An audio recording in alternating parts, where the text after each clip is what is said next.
right, so, this is our very last lesson that we are going to learn before our, quiz that we're gonna be taking next Tuesday, okay? So we have a little bit of new stuff to do. Yesterday, we did a really good review over lessons 1 and 2 in chapter 2. Now we're gonna move into lesson 3 in chapter 2. I think there's only 6 lessons in the entire chapter 2. So when we first started this skill, some of you guys were a little bit nervous because you were like, decimals, we've never done those before. Some of you were excited because it was decimals, we've never done this before. But are you learning that decimals really are not things that are that difficult, are they? Like there is a real easy way to kind of move through this decimal stuff. Yesterday I had an opportunity to kind of spend a little time with Miss Zangari. Who's Miss Zangari? Who is she, Brody? She's your 6th grade math teacher. She will teach you all 6th grade math next year. And the very first thing that you do in 6th grade math is decimals. So when you are doing those decimals, you're not just doing this kind of real basic decimal knowledge, but you're going to start learning how to add decimals, how to subtract decimals, how to multiply decimals, and how to divide decimals. Are we going to get to that? Yes. We're going to do that here soon in this classroom. But before we can start adding them and multiplying them and dividing them and subtracting them, we got to know first what they are. And so that's what we're spending this first part of chapter 2 learning how to do. And I think what we are learning at this point, this stuff isn't too difficult. Okay? So lesson 3 is going to be on doing stuff. We kind of peeked into it yesterday with comparing decimals. So we're going to get our notes out today and we're going to title this Chapter 2, Lesson 3, Comparing Decimals. And what I mean by comparing decimals is using these little symbols of greater than, less than, or equal to. And I'm going to pull my shade out so that you all can't just start copying everything all at once. I didn't know that you could Of course you do that. All right, so let's start with what you know. What you should know how to do is how to compare numbers. Maybe not necessarily decimals, but you should know how to compare numbers. So I'm going to give you 2 numbers, and I want you to compare them. My first number is going to be 476, and I want you to tell me if that number is greater than, less than, or equal to 467. Now this is something that you should already know how to do. We're building off of what your knowledge already is about comparing. Currently, your knowledge of comparing is just with whole numbers. So we're just going to kind of add a little bit to that and kind of start doing it with decimals. So Emily, inside of my circle here, would I put a greater than, which means, Emily, it's going to be a sign that's going to open up. This is a busted marker. Yeah. Everything let's see if I can make it. Woo!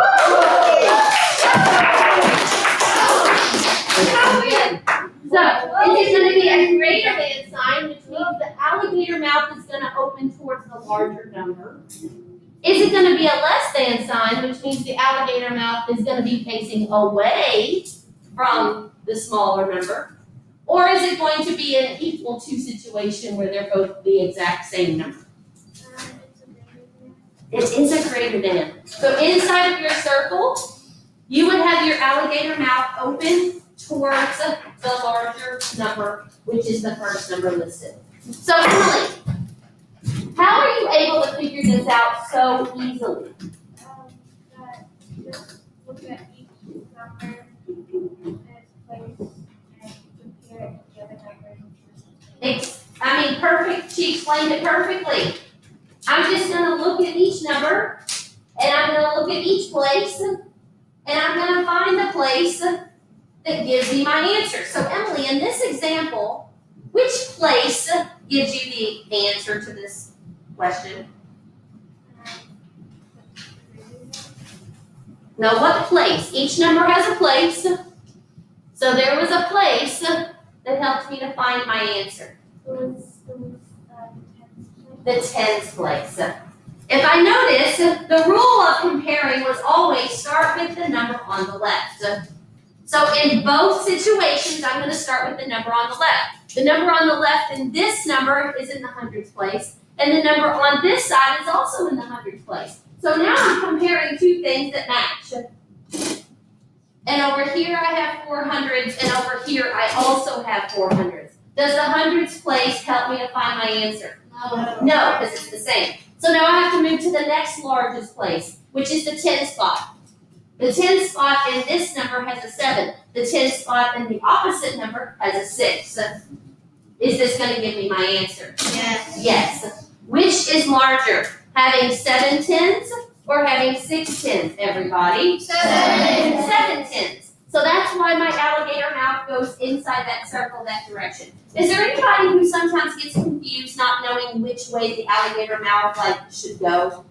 Like you know that it should be this number is bigger, but you're just not sure which symbol you're supposed to use. Does that ever happen to any of you?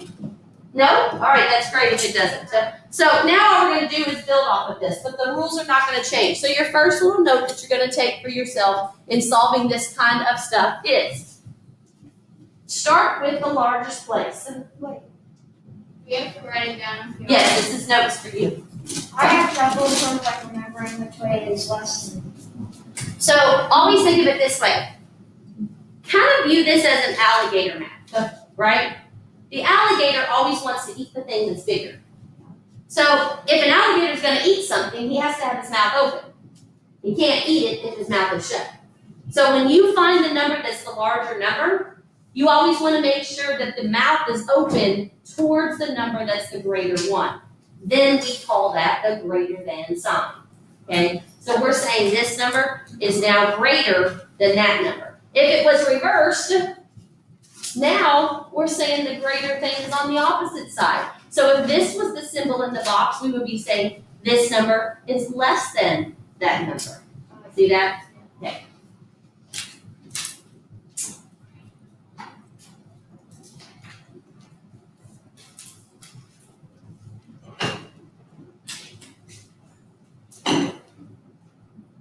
So this first note that you're taking down, when you write that note into your notebook, and then you go back and read it, because the first thing, when you're just writing it, you're not really reading it, you're just writing it. So once you finish writing it, then I want you to read it. And ask yourself, does that make sense, what that thing says? Yes. So if both numbers, like our example on the board, if both numbers have a hundreds place, that's where we would start comparing, right? But if they both don't start in the same place, then our answer sometimes can maybe be a little different. Let's look at another one that doesn't have decimals, it just has whole numbers. So what if I had a number like 1,648 is greater than, less than, or equal to 273? If the note that you just took says we start with the largest place of each number to start comparing, what's the largest place, James, in my first number? The thousands place. What's the largest place in the other number, James? The hundreds. So does the number that's there even matter? No. Why not, James? Because thousands place is 10 times the other number's largest place. Isn't the thousands place always going to be bigger than the hundreds place? Oh, yes. yes. It's not. So what we have in the thousands place, whatever that digit is, it doesn't matter. If it's a 1, now if it was a 0, well that would be a different situation, but we wouldn't necessarily put a 0 there without having a digit in front of that 0. Even if you put a 0 there, it would still be greater. Well, not necessarily, because 0 thousands is not going to be bigger than some number in the hundredth place. Okay? But we would never do that. We don't write numbers like 0,764. You. I mean, that's goofy. Yes. So we would never write it that way, so we don't even have to worry about trying to compare it that way, because it would never happen, okay? All right, so in this situation, starting with the largest place, boom, we know our answer right now, right? Thousands is bigger than hundreds, so my sign inside is going to be another alligator mouth opening toward the first number, which is called greater, okay? All right, so after we have compared the first number and each number, the next thing that we are going to do is then find the place where they are different. Once you've done that, you've found your answer. So again, copy this first, then read it back to yourself and see if that makes sense.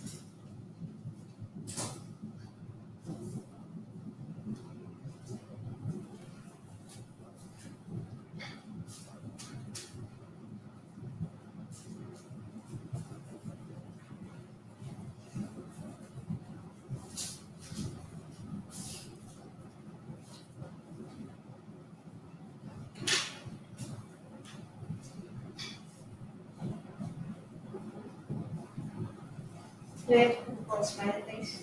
And that was just for me. So Emily told us that when she did the example on the board over there, the place that she found they were different was the tens place. James did the second example on the board, and he said the place that he found that they were different was the thousands place. So both of these little tips they have followed to finding how to compare numbers. Friends, these rules don't change just because we throw a decimal inside of the number. Yes. Nothing changes. You still do the exact same thing. No. So let's look at one that actually has a decimal. Okay? So in this situation, on one side of my circle, I have a number, 15.6. Who wants to tell me how to say that number? Xander, how do I say it? So it's 15.6. But how do I say it? I really wouldn't say 15.6. I would say 15 and 6/10. So that's really that number thing. So on the left-hand side, I got 15 and 6/10. On the opposite side, what do I have? What's that thing, Colin? It is 15 and 66,000. Beautiful, 15 and 66,000. So if I follow my little tips that it says to do, the first thing it says is start with the largest place. So what's the largest place in the number on the left, Brody? 6. The largest place. Don't look at where my lines are drawn. Just answer the first tip. Start with the largest place. So in this number, what place is the largest? Not the ones place. The ones place would be where the 5 is sitting. The what? The tens. This is the largest place in this number, the 10 spot. Would everybody agree to that? So Yes. what about on the opposite side? What place is the largest, Max? The tens. So in both numbers, the largest place is the tens place. And the number on the left has a 1 in the tens place, and the number on the right has a 1 in the tens place. Is that going to give me my answer? No. No. So I have to keep hunting. So now I'm going to go to the next largest place. So what's the next largest place in this number on the left, Cassidy? The ones, which how many do I have? 5. Let's go to the number on the right. What's the next largest place? The ones, and what's in there? So is that going to give me any help? No. No, things are still keeping matching. So I can't determine what's bigger or smaller yet. So now I'm going to move to the next biggest place. The next biggest place is what, Hallie? The 10th place. The number on the left has how much in the 10th place, Hallie? 6. The number on the right has how many in the 10th place? 0. Now we found where something is different. That's what tip 2 says. Once you've found the place where they're different, which in this example we did, we found it, how we found it, now we can come up with our answer. Is 6 greater than, less than, or equal to 0? It's greater. And so that's why my symbol is what it is inside my problem. And I underlined the place to just kind of help you to see where things get different. So now, I'm going to tell you, the people that make your books, the people that make your tests, the people that make the math testing that you will take, when they put questions like this or questions like these on your test, they do it to try to trick you. Do you notice how in each, well, not really this example, but this example here and this example here, I basically used the same numbers? I did that to try to see if I could trick you. To try to see if you would fall into the trap and think that these things were equal to each other because you thought you saw all the same numbers. So they do that a lot because they know that you're looking at this and going, this isn't that hard, this is easy. And sometimes when things look too easy, you go too fast. And that's when the goof up happens. So let's try some, okay? I've kind of made a slide that has some practice problems. I want you guys to try this, okay? All you're doing is putting the symbol where it belongs. If I were you, I would write these examples because if you took this home and you were using this as like help for homework and all you saw was a greater than sign or a less than sign, it's not going to give you any help. So this time I want you to find the sign, but then I want you to underline the digit that helped you to find that answer, just like I did on my example before. You're going to put the symbol in the circle, and then underline the digit that helped you to find that where the I have to underline the difference on the place that you found your answer. I have a question on the decimal.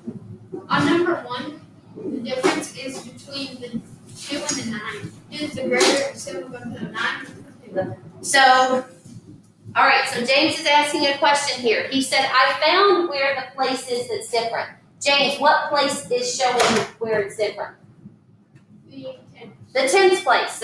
So he's going to draw a little line under the digit in the 10th place and under the digit on the other number in the 10th place. Because he's found this is where they're different. But now he's trying to figure out what kind of sign do I put in there? Well, James, let's figure this out. Is 2 greater than, less than, or equal to 9? Less. It's less than 9. Well, So that means my sign would look like that. but with decimals, wouldn't the 2 be more? No, because we're in the same place. 2/10 is not as much as 9/10. Now, if we were playing in different places, James, yes.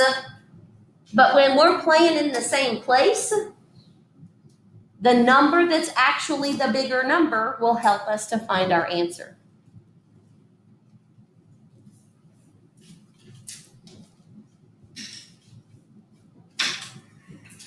All right, who wants to attempt number 2? Number 2, Brennan, what place, first off, did you find the difference? The 8, so the 1s. The ones place, good job, Brennan. So he found the ones place in each number is where things are different. So Brennan, what's my answer going to be? It's going to open towards the first number, greater than. Number 3, I challenged you a little bit. Shane, what place did you find it was different? The 10's place. So this one has a 4, that one has a 6. So Everything else was the same. what's big? What's different? Or I mean, what's my sign going to be? Oh, less than symbol. It's going to be a less than symbol. Because look, James, 4 in the 10th place is smaller than 6 in the 10th place. Okay. Did you guys get those? 3 for 3? All right.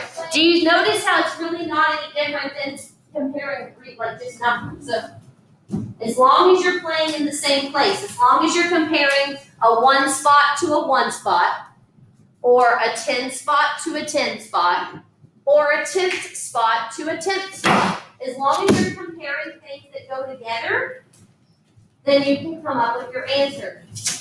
But that's really the only time we do compare things. We don't really compare things that don't go together. Like I wouldn't compare an apple to a banana.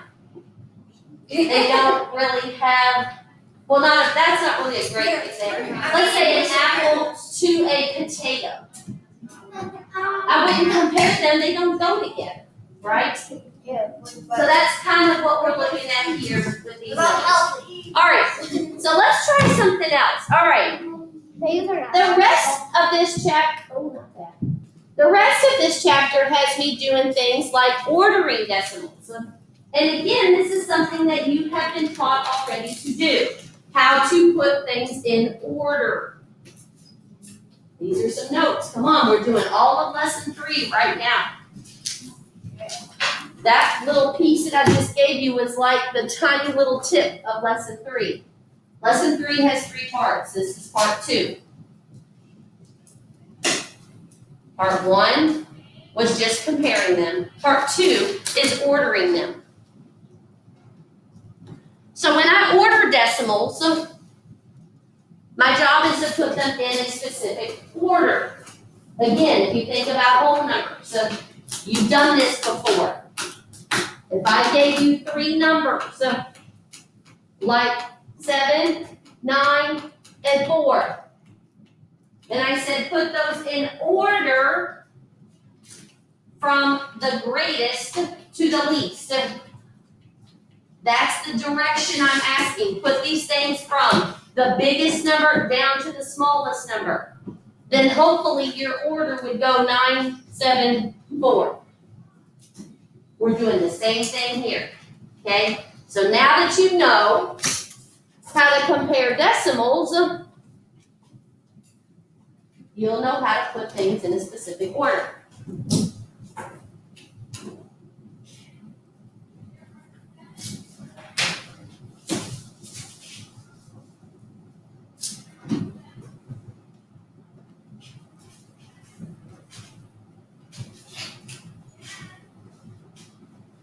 Do you think when you're comparing decimals, it might take a little bit longer to put them in order when you're playing with decimals? No.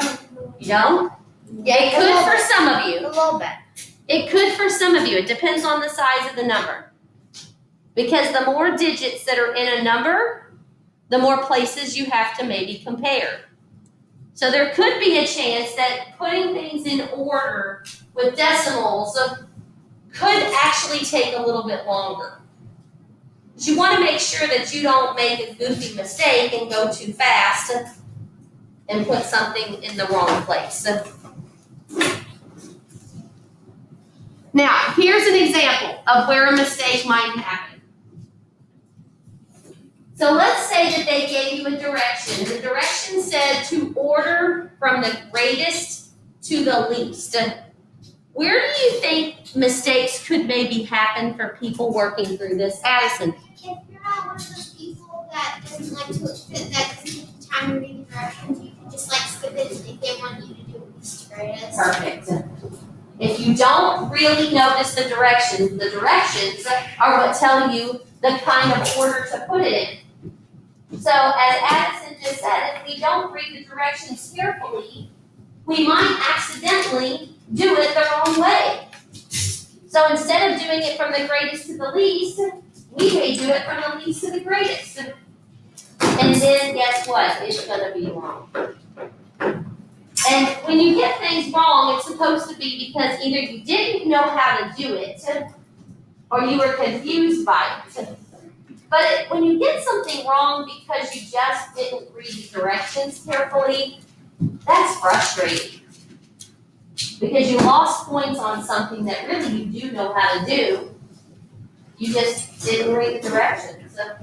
So as you notice, I kind of on my board here, I grabbed my highlighter and I highlighted those words, greatest to least. That's something I suggest that you do when you get a quiz or you get a test.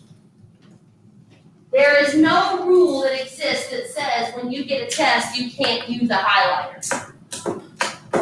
Highlighters, we had you get them on your supply list. not to make your pencil pouch colorful, but to give you an opportunity to use them for taking notes or for helping you to kind of pull out important information. And on a test or a quiz, directions contain important information.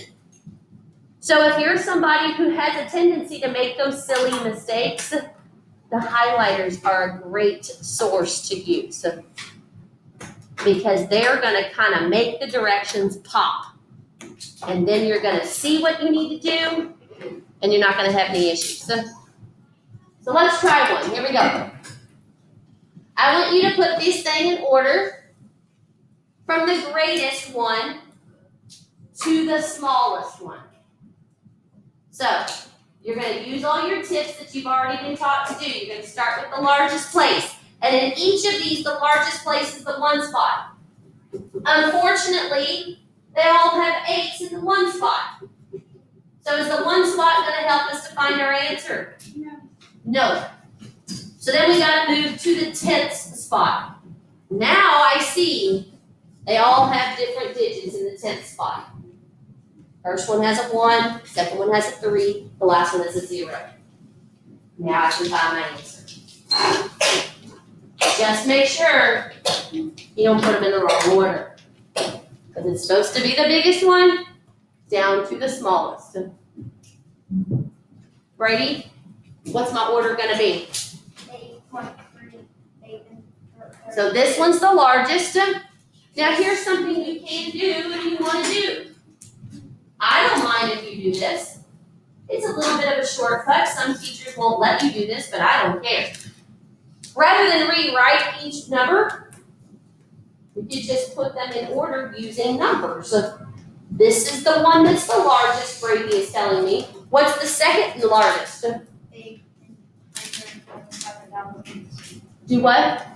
8,125,000. This is the second largest. And so then the smallest puppy is this one down here at the end. Okay. So, to kind of eliminate you having to rewrite all this stuff, I don't mind if you just put a 1, a 2, and a 3 under or above the numbers to show me the order.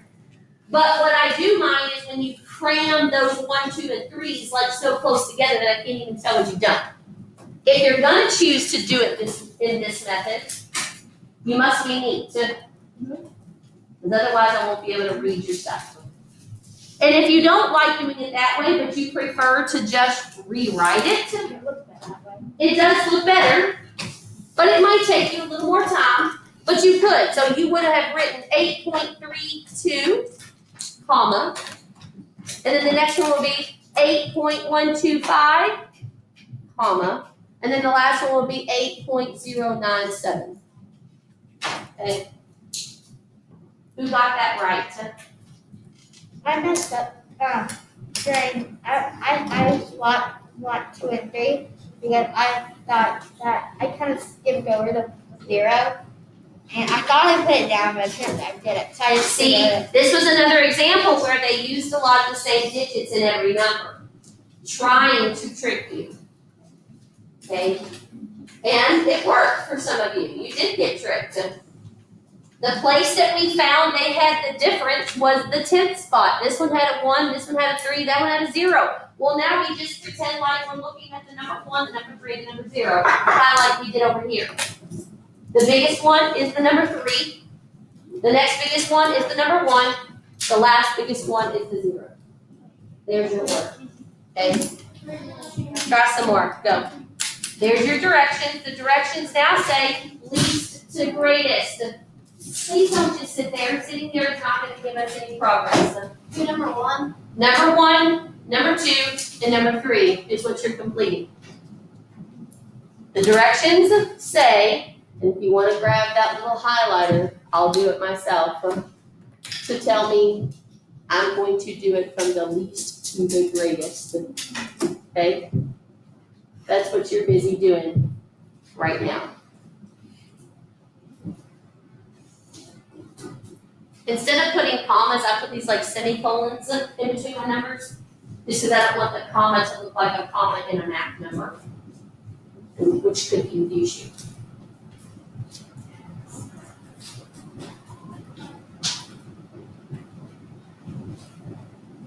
Whoa, what happened? I had.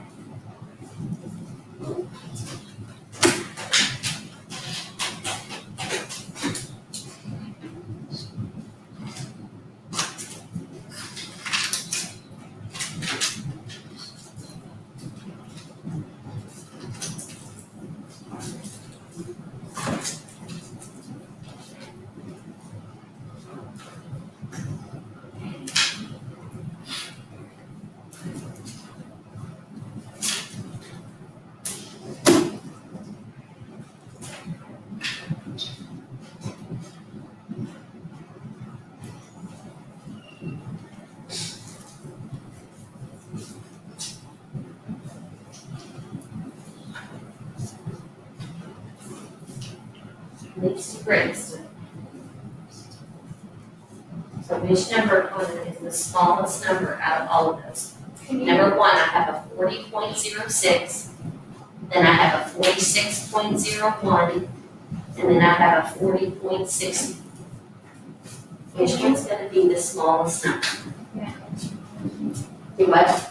Yeah, so that's your first one. What's your second number gonna be?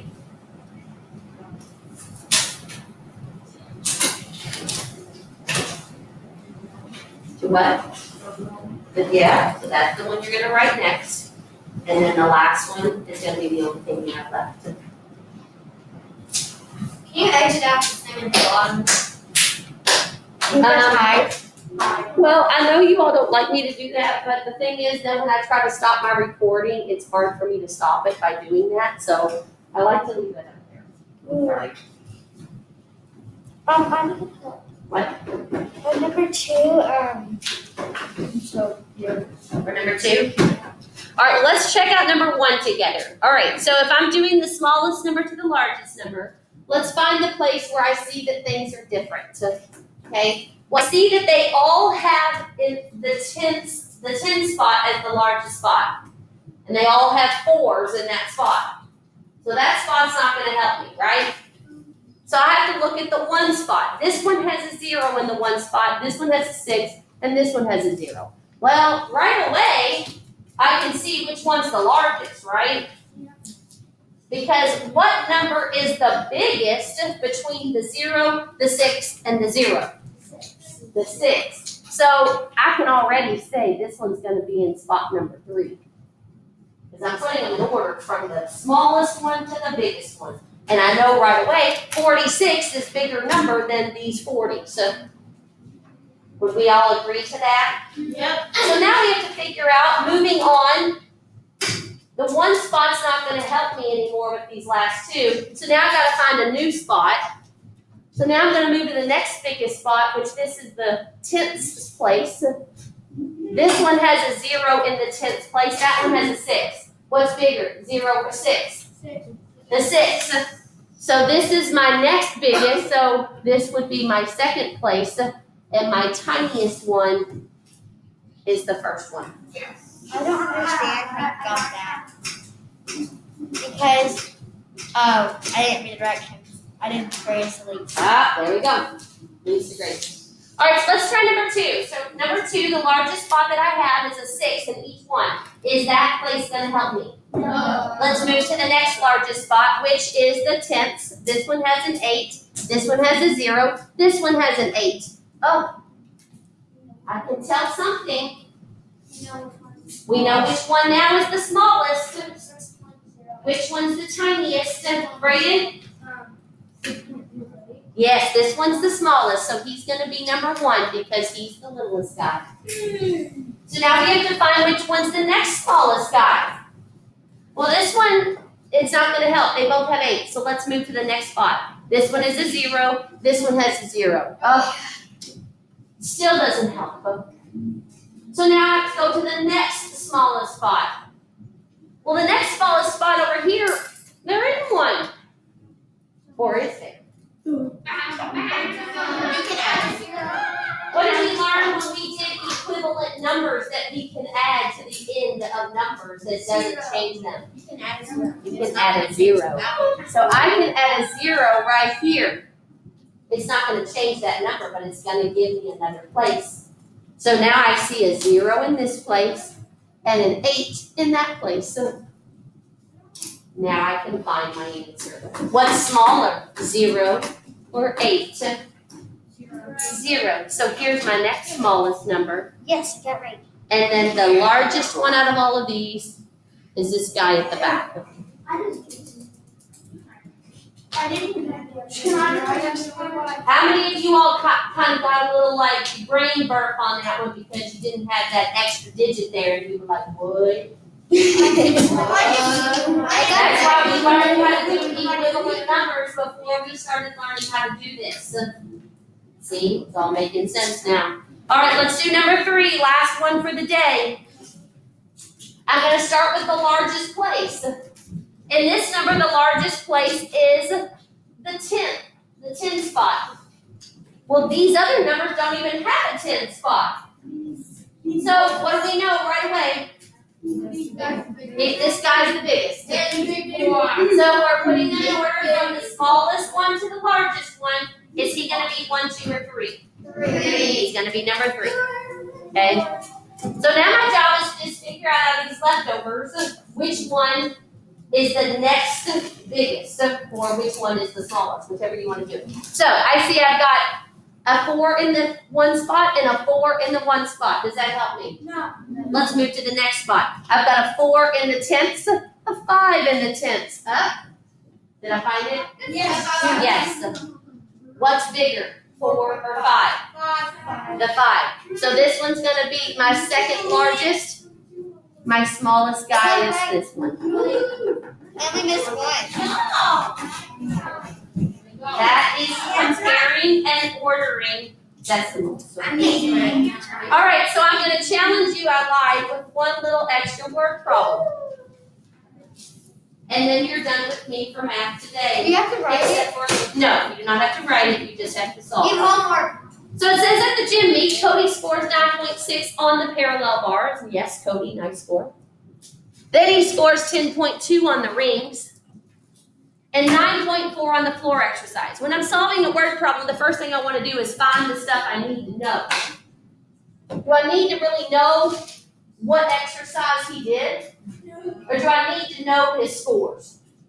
His scores. This is where your highlighter comes into handy dandy.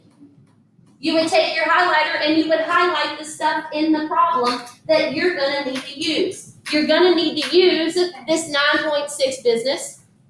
You're going to need to use the 10.2 stuff. And you're going to need to use the 9.4. The last sentence is most of the time where the question is located. So the last sentence says, order the events from least to greatest. I would take my highlighter and I would highlight the word least to greatest, so I don't accidentally do the greatest to least. So if I put these things in order, what's my order going to be, Max?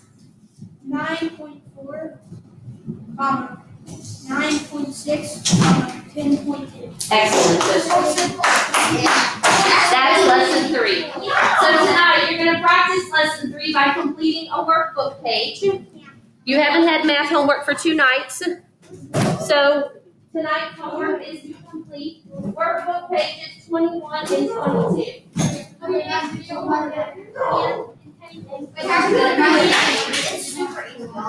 It is below.